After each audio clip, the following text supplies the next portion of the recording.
Good evening everyone. మనం number system గురించి నేర్చుకుంటున్నాం కదా.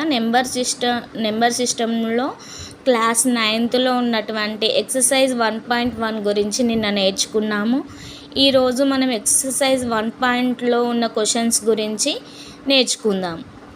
ఈ ఇచ్చిన క్వశ్చన్స్ని మనము కరెక్ట్గా నేర్చుకోవాలంటే, ఈ క్వశ్చన్స్కి ఆన్సర్ కరెక్ట్గా చేయాలని అంటే మనము ఫస్ట్ క్లాస్లో చెప్పుకున్నటువంటి డెఫినేషన్స్ అనేవి కంపల్సరీగా నేర్చుకొని ఉండాలి. ఆ డెఫినేషన్స్ అనేది మనకు అర్థమైతేనే ఈ క్వశ్చన్స్ అనేది అర్థమవుతాయి.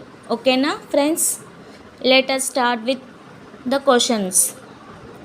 State whether the following statements are true or false, justify your answer అని అన్నాడు.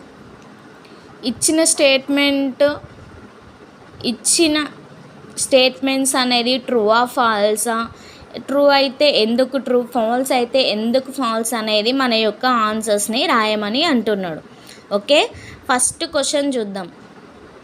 ఫస్ట్ క్వశ్చన్లో ఉన్నటువంటి ఫస్ట్ క్వశ్చన్ ఏంటంటే every irrational number is a real number అని అన్నాడు. Every irrational number is a real number అన్నాడు. ఫస్ట్ ఏమవుతుంది, దీనికి మనం ఏం చేద్దాం, న్యాచురల్ నెంబర్స్ అన్నీ హోల్ నెంబర్స్లో ఉంటాయి, హోల్ నెంబర్స్ అన్నీ ఇంటీజర్స్లో ఉంటాయి, ఇంటీజర్స్లో ఉన్న నెంబర్స్ అన్నీ రేషనల్ నెంబర్స్లో ఉంటాయి. కానీ రేషనల్ నెంబర్స్లో ఉన్న నెంబర్స్ అన్నీ ఇర్రేషనల్ నెంబర్స్లో ఉండవు. అంటే రేషనల్ నెంబర్స్ ఇర్రేషనల్ నెంబర్స్ యొక్క కాంబినేషనే రియల్ నెంబర్స్ అనేది అవుతుంది.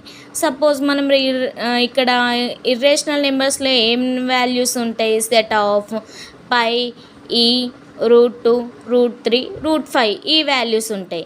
మనకు రేషనల్ నెంబర్స్లో ఏముంటాయి, నెగిటివ్ ఇంటీజర్స్, 0 అండ్ పాజిటివ్ ఇంటర్స్ ఉంటాయి. అంటే రియల్ నెంబర్స్ మనం ఏ విధంగా రాయొచ్చు, rational numbers and irrational numbers యొక్క యూనియన్ అంటే combination. Rational numbers and irrational numbers యొక్క కాంబినేషనే రియల్ నెంబర్స్ అవుతుంది. మనకి ఇక్కడ క్వశ్చన్ ఏమన్నాడు, every irrational number is a real number. అంటే ఇర్రేషనల్ నెంబర్స్లో ఉన్న నెంబర్స్ అన్నీ రియల్ నెంబర్స్లో ఉంటాయి. కానీ రియల్ నెంబర్స్లో ఉన్నవి ఆల్ రియల్ నెంబర్స్ అనేవి ఇర్రేషనల్ నెంబర్స్లో ఉండవు. కానీ ఇర్రేషనల్ నెంబర్స్లో ఉన్న నెంబర్స్ అన్నీ రియల్ నెంబర్స్లో ఉంటాయి. కాబట్టి మనకి ఇచ్చిన స్టేట్మెంట్ అనేది ట్రూ అవుతుంది. సో మనకి all irrational numbers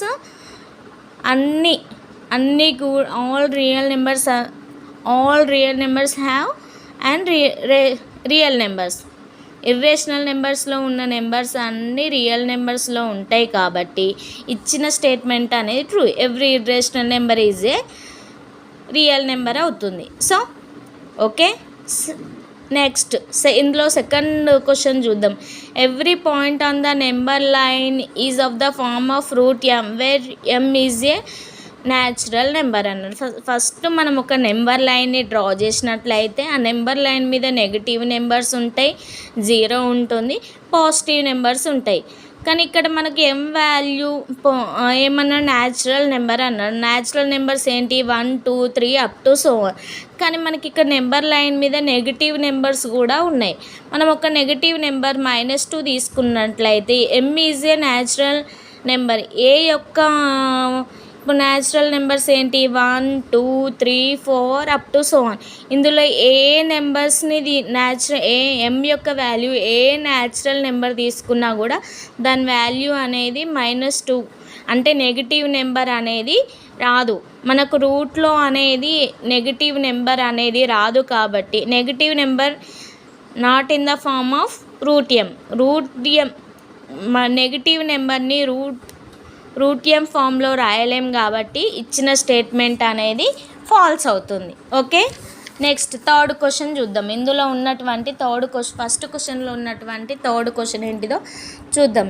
every real number is a irrational number అన్నాడు. Every real number is a irrational number అంటే రియల్ నెంబర్స్లో ఏముంటాయి, రియల్ నెంబర్స్ రియల్ నెంబర్స్ అంటేనే మనకేముంటాయి, రేషనల్ నెంబర్స్, ఇర్రేషనల్ నెంబర్స్ ఉంటాయి. ఇక్కడ రేషనల్ నెంబర్స్ అంటే ఏంటి, రేషనల్ నెంబర్స్ అంటే p/q ఫామ్లో రాయాలి. సపోజ్ మనం ఒక రేషనల్ నెంబర్ తీసుకున్నాం అనుకోండి, 3/4 అనే ఒక నెంబర్ని తీసుకుంటే అది 3/4 అనేది రియల్ నెంబర్ అవుతుంది. కానీ ఈ 3/4 అనేది ఇర్రేషనల్ నెంబర్ కాదు. ఏంటిది అన్నట్టు, 3/4 అంటే p/q ఫామ్లో ఉంది కాబట్టి ఇది అనేది ఏ నెంబర్ అవుతుంది, రేషనల్ నెంబర్ అవుతుంది. కానీ ఇర్రేషనల్ నెంబర్ కాదు. అంటే ఎవ్రీ ఇర్రేషనల్ నెంబర్ అనేది రియల్ నెంబర్ అవుతుంది. కానీ every real number irrational number అవ్వదు. ఎందుకంటే రియల్ నెంబర్స్లో రేషనల్ నెంబర్స్ ఉంటాయి, ఇర్రేషనల్ నెంబర్స్ ఉంటాయి. రియల్ నెంబర్స్లో ఉన్నటువంటి రేషనల్ నెంబర్స్ అనేవి ఇర్రేషనల్ నెంబర్స్లో ఉండవు కాబట్టి ఇచ్చిన స్టేట్మెంట్ అనేది ఫాల్స్. అంటే every real number is not an irrational number. Okay, next question ఏంటో చూద్దాం. Are the square root of all positive integer irrational if not given example of a square root of a number that is an rational number? ఇక్కడ ఏమన్నాడు, మనకు square రూట్లో ఉన్న అన్ని positive integers అనేవి rational numbers అవుతాయా కావా అని అడుగుతున్నాడు. సపోజ్ మనం suppose we take all the positive integers square రూట్లో మనం పాజిటివ్ ఇంటీజర్స్ అనేది తీసుకుందాం. పాజిటివ్ ఇంటీజర్స్ ఏంటి, √1, √2, √3, √4, √5, √6, √7, √8, √9 అప్ టు సో ఆన్. ఇక్కడ √1 అంటే ఏంటి, దాని వాల్యూ 1 అవుతుంది. √2 వాల్యూ √2ని √2 అనే రాసుకోవచ్చు, √3ని √3 అనే రాసుకోవచ్చు. √4ని ఏ విధంగా రాసుకోవచ్చు, 2 అని రాయొచ్చు. √5ని √5 రాయొచ్చు, √6ని √6, √7ని √7, √8ని √8, √9ని 3 అని రాయొచ్చు.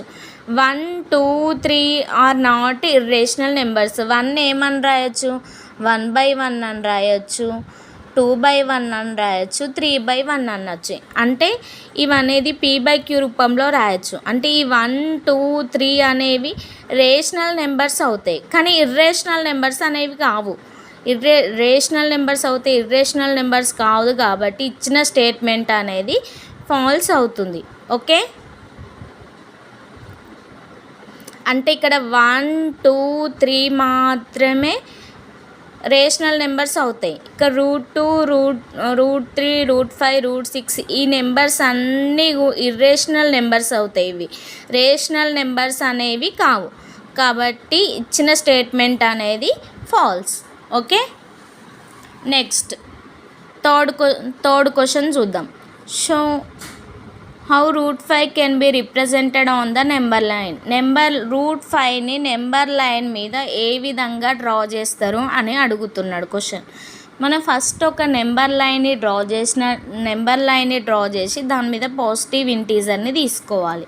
పాజిటివ్ √5 వాల్యూ అనేది ఏ విధంగా రిప్రజెంట్ చేస్తాడు కనుక్కోవాలి అంటే ఫస్ట్ ఒక నెంబర్ లైన్ మీద 0 అండ్ పాజిటివ్ ఇంటీజర్స్ని తీసుకున్నట్లయితే ఫస్ట్ సపోజ్ మనం 0 దగ్గర జీరో దగ్గర మనం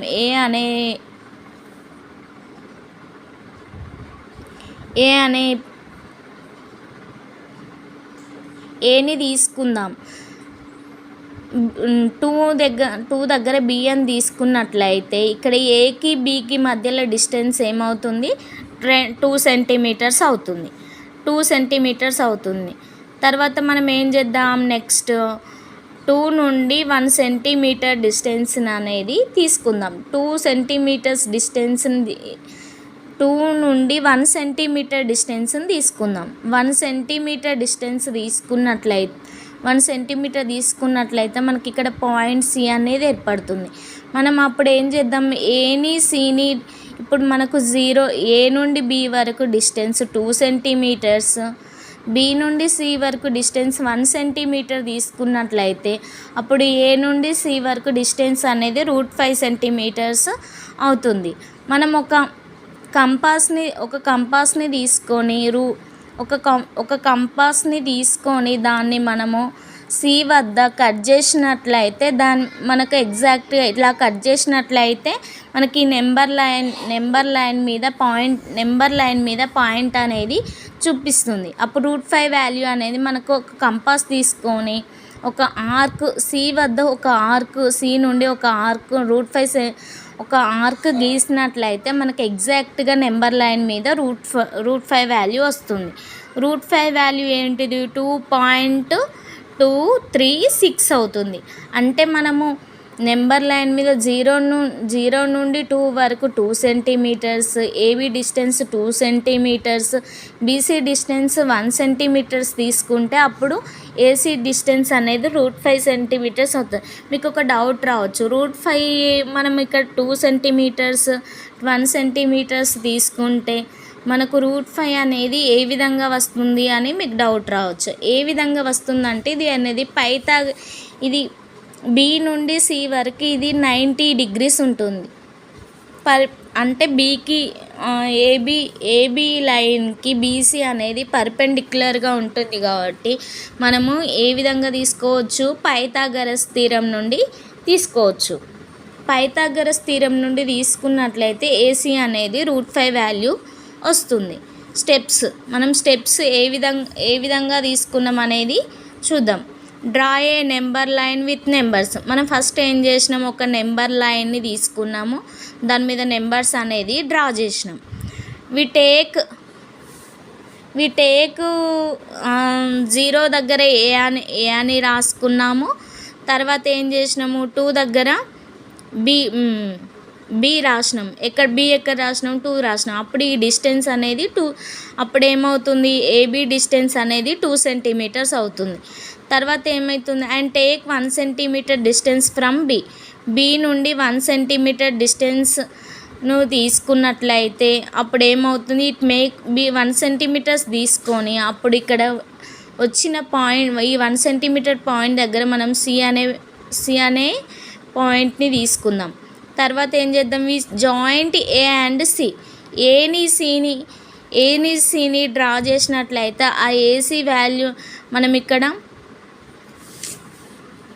మనకు ఏబీ అనేది 2 సెంటీమీటర్స్ తీసుకొని బీసీ అనేది 1 సెంటీమీటర్స్ తీసుకున్నాం కాబట్టి అప్పుడు ఏసీ వాల్యూ అనేది √5 అవుతుంది. అది ఏ విధంగా అవుతుందో చూద్దాం. అకార్డింగ్ టు పైథాగరస్ థీరం ఏంటి, AC square equal to AC square. అంటే పైథాగరస్ థీరం ఏంటి, AC square equal to AB square plus BC square. అంటే AC square equal to AB square plus BC square. మనకి ఏబీ వాల్యూ ఏంటి 2 centimetres అంటే 2 square. BC value ఏంటి 1 centimetres తీసుకున్నాం. మనం 1 centimetre తీసుకున్నట్లయితే 2 స్క్వేర్ అంటే 4, 1 స్క్వేర్ అంటే 1, అంటే 4 + 1 = 5. ఏసీ స్క్వేర్ వాల్యూ 5 అయితే ఏసీ అనేది అటు వెళ్తే రూట్ స్క్వేర్ అనేది ఈక్వల్కి అవతల సైడ్ రాసుకుంటే √5 అవుతుంది. అంటే ఏసీ వాల్యూ ఏమవుతుంది, √5 అవుతుంది. అప్పుడు మనం ఒక డ్రా ఆన్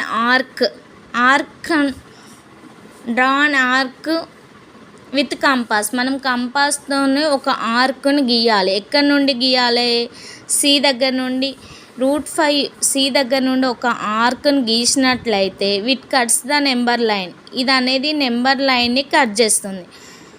నెంబర్ లైన్ ఎక్కడొస్తుంది, 2 and 3 బిట్వీన్. ఈ 2 and 3 బిట్వీన్ మధ్యలో ఒక ఆర్క్ని గీసినట్లయితే సి దగ్గర కంపాస్ని తీసుకొని ఒక ఆర్క్ని సి దగ్గర నుండి ఒక √5 యూనిట్స్తో ఒక ఆర్క్ని గీసినట్లయితే అది 2